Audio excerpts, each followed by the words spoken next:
Today, I attended the celebration of life of a dear friend. As I listened, I heard stories. I saw tears. I watched family and lifelong friends share memories that painted the picture of a life well lived. Hundreds of people filled the school auditorium: professional baseball players, former at-risk kids, family, friends, people from every walk of life. As each person shared their memories, a picture began to emerge, one by one. We discovered that Darrell Jackson had mentored them all. It didn't matter where they came from or what chapter of life they were in. Darrell found a way to encourage them, to believe in them, and to leave each of them just a little better than he found them. As I drove home, my thoughts carried me back more than 25 years to the day Darrell and I first met. It was on the set of my television show, Touching Lives. As I interviewed Darrell, I found myself in awe of everything he had accomplished. Here was a man who had risen from humble beginnings, become a professional baseball pitcher, and then made a decision that would define the rest of his life. He chose to give back. But today, I learned there was so much more to Darrell's story than I ever knew. We heard about a little boy who always had his baseball glove and his baseball ready to play, ready to practice, ready to prepare for his future. Even as a child, Darrell was developing the gift God had given him. And that little boy's dream came true. Darrell became a professional Major League Baseball pitcher. He had reached the dream he had prepared for since childhood. But what happens when a dream comes true early in life, and then one day, it's gone? When Darrell's baseball career ended, his life began to unravel. Alcohol, drugs, hopelessness. The man who had once known exactly who he was had lost his direction. He reached a point where he didn't want to go on. But the people who loved Darrell refused to give up on him.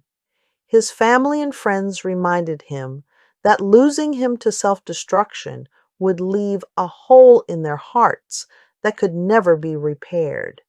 And they reminded him of something else. God still had a purpose for his life.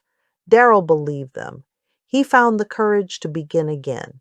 He joined Alcoholics Anonymous, renewed his faith in God, and for 40 years remained sober. Darrell would come to consider those years of sobriety, along with his renewed faith in God, among his greatest accomplishments. Not baseball, not fame, not records. Something greater was happening.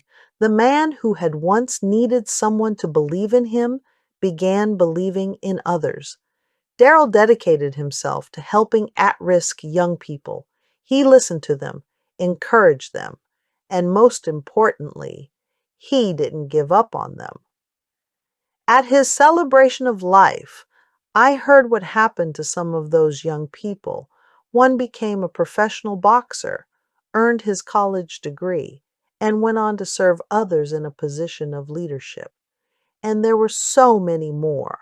That's when I realized everyone in that auditorium had experienced a different chapter of Darrell's life, but every chapter told the same story, a life transformed that went on to transform the lives of others.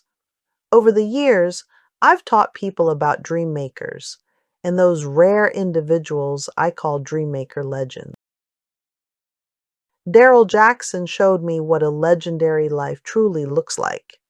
He didn't just talk about making a difference. He lived it. He walked the talk. He left footsteps for others to follow. His kindness became their kindness. His encouragement became their encouragement. His faith became their hope. And his legacy continues every time one of them reaches out and helps somebody else. As I reflect on Darrell's life and legacy, I realize that his greatest victories weren't on the baseball field. They live on in the hearts of the people who followed in his footsteps, all because he never gave up on them. I'm Kathy B. This has been Heart-Centered Stories. Until next time, what kind of footsteps will you leave for those who follow you?